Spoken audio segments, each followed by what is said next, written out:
हिंदुस्तान के इतिहास में सबसे बड़ा विराट महाअधिवेशन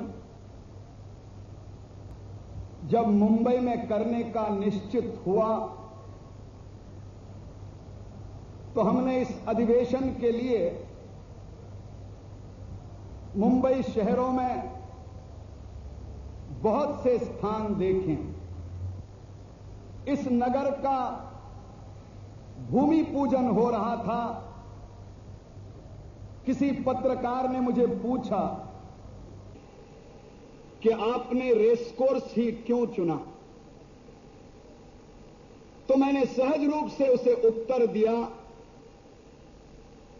कि दिल्ली में प्रधानमंत्री जिस रास्ते पे रहते हैं उस रास्ते का नाम भी रेसकोर्स रोड है, और इसलिए हमने ये सोचा कि अगर मुंबई में रेसकोर्स में अधिवेशन हो तो हमारे प्रधानमंत्री को मुंबई से दिल्ली की रेसकोर्स की ओर ले जाना ये सहज रूप से संभव होगा, और उसलिए हमने रेसकोर्स की भूमि को तय किया।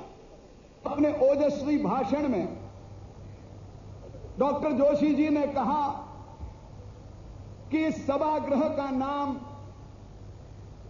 अश्वमेध है। राजनीतिक दृष्टया जब अश्वमेध का घोड़ा यहां से निकलेगा तो अगर नरसिंहराव में तो इस घोड़े को वो रोक कर तो दिखाए, 6 महीने के बाद वो इसे रोक नहीं पाएंगे। जोशी जी का भाषण में सुन रहा था।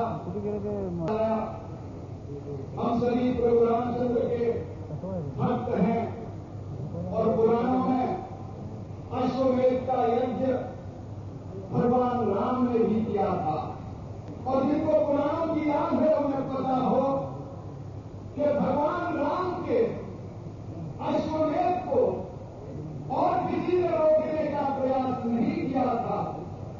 अगर रोकने का प्रयास किया था तो गलती से लवकुश ने प्रयास किया था, क्योंकि लवकुश को यह बात का पता नहीं था कि यह पिता का घोड़ा है, और पिता को इस बात का पता नहीं था कि रोकने वाले मेरे पुत्र ही है।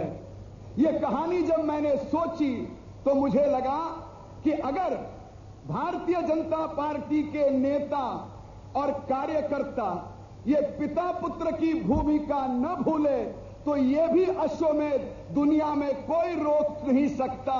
ये भी घोड़ा हम निश्चित रूप से ले जा सकते हैं। दरअसल मैं इस सभा में आप लोगों की तरह ही सुनने आया था, ज्ञान अर्जित करने आया था। मेरा कतई इरादा नहीं था बात करने का, बल्कि मैं सिर्फ सुनने आया था। मुझे आदेश हुआ आडवाणी जी का, और वो भी आडवाणी जी ने अटल जी के बीच में, अटल बिहारी जी के बीच में या अटल बिहारी जी के पहले बिहारी बाबू को लाकर, मुझे समझ में नहीं आ रहा मैं क्या बोलूं, कि वो नहीं बोलना चाहता हूं जो बाकी बोल चुके हैं या जो अटल जी बोलेंगे जिन्हें हम सब सुनना चाह रहे हैं। एक दो छोटी बात करूंगा। चाइनीज में एक कहावत है, a journey of 1000 miles begins with a single step. हजारों मील लंबी यात्रा की शुरुआत पहले उठे हुए बढ़े हुए कदम से होती है। हजारों मील का फासला खत्म हो चुका है, अब तो कुछ 100 सैकड़ों मील की बात है, और एक कदम के बदले लाखों कदम, करोड़ों कदम भारतीय जनता पार्टी के उठ चुके हैं। अब केंद्र दूर नहीं है और अब दिल्ली दूर नहीं है।